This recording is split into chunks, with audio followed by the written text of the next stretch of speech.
Hi, beautiful friend. Here is Katherine Bihlmeier, and I bring today the lesson 186 to you, the lesson from the Course in Miracles. And today it's an invitation to find out why you are here, or for what you are here for. Dissolving the ego self requires a firm commitment. The fact is, you'll be looking at the ego content in your mind anyway, so why not do it calmly, even with a touch of humor and, at times, frustration or anger. Always with the intention of focusing on the lesson at hand. The lesson 186 is salvation of the world depends on me. What? Salvation of the world depends on us? Let's see for why Jesus is saying that. Remember to meditate on that. Don't try to understand cognitively, but sink in what the words brings to you. Here's the statement that will one day take all arrogance away from every mind. Here's the thought of true humility, which holds no function as your own, but that which has been given you. It offers your acceptance of the part assigned to you without insisting on another role.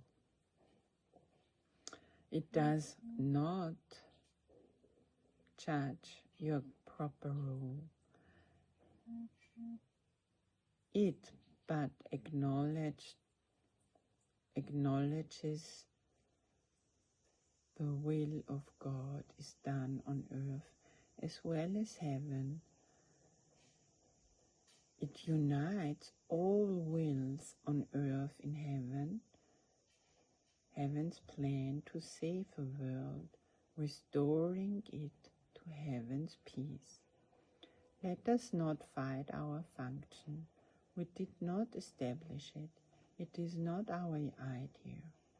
The means are given us by which it will be perfectly accomplished. All that we are asked to do is to accept our part in genius humility and not deny with self-deceiving arrogance that we are worthy. When we believe that we are worthy,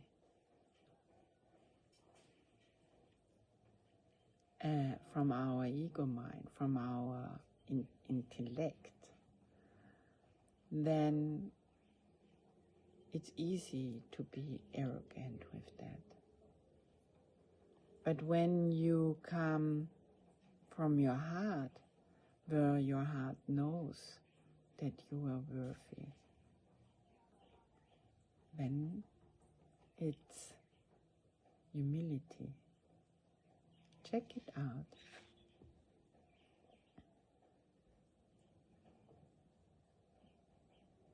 What is given us to do, we have the strength to do.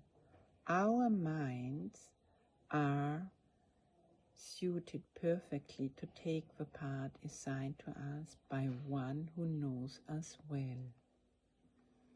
Today's idea may seem quite sobering until you see its meaning. All it says is that your Father still remembers you and offers you the perfect trust. He holds in you who are His Son. It does not ask that you be different in any way from what you are. What could humility request but this? And what could arrogance deny but this? Today we will not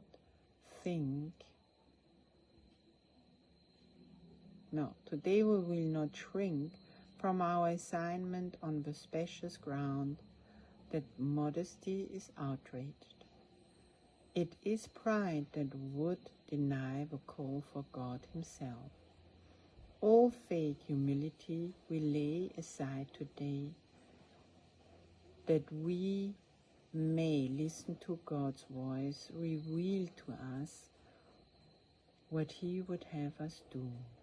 We do not doubt our adequates for the function He will offer us. We will be certain only that He knows our strengths, our wisdom, and our holiness. And if He deems us worthy, so we are. It is but arrogance that judges otherwise. There is one way, and only one, to be released from the imprisonment your plan to prove the false is true has brought to you. Accept the plan you did not make instead. Judge not your value to it. If God's voice assures you that situation needs your part, that salvation needs your part, and that the whole depends on you, be sure that it is so. The arrogance must cling to words, afraid to go beyond them to experience which might affront their stance, yet are the humble free to hear the voice which tells them what they are and what to do. Arrogance makes an image of yourself that is not real. It is this image which quells and retreats in terror as the voice for God assures you that you have the strength, the wisdom, and the holiness to go beyond all images. You are not weak, as is the image of yourself. You are not ignorant and helpless. Sin cannot tarnish the truth in you, and misery can come not near by the holy home of God.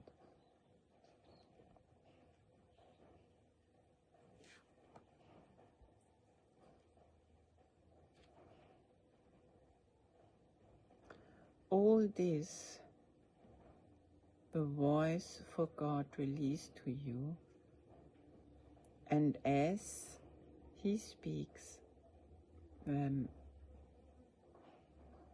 image trembles and seeks to attack the threat it does not know, sensing its basis rumble. Let it go. Salvation of the world depends on you and not upon this title, this little pile of dust. What can you tell the Holy Son of God? Why need He be concerned with it all? And so we find our peace. We will accept the function God has given us for all illusions, rest upon the weird belief that we can make another for ourselves. Our self-made rules are shifting, and they seem to change from mourner to ecstatic bliss of love and loving. We can laugh or weep and greet the day with welcome or with tears.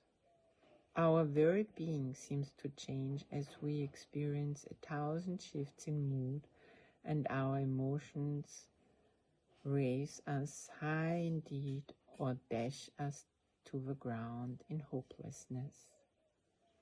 Is this the Son of God? Could he create such instability and call it Son?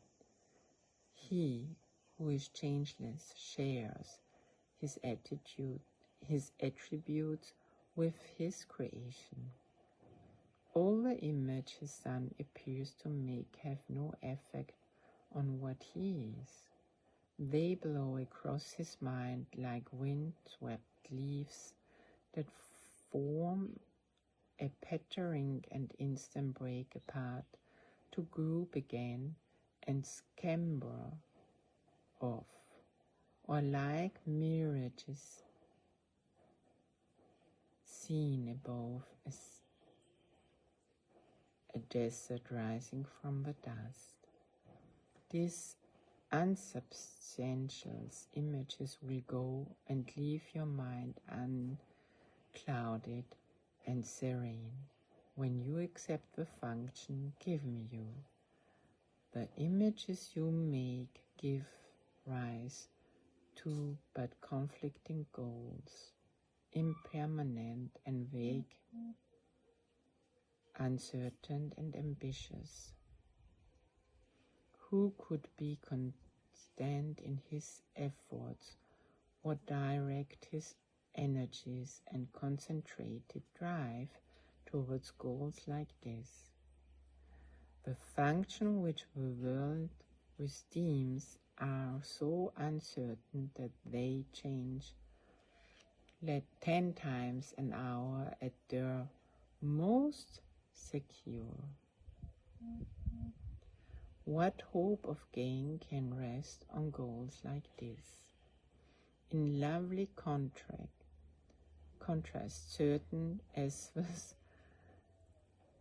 sun's return each morning to dispel the night, your truly given functions stand out clear and holy and unambitious. There is no doubt of its validity. It comes from one who knows no error, and his voice is certain of its messages. They will not change, not be in conflict. All of them point to one goal and one you can attain. Your plan may be impossible, but God's can never fail because he is its source.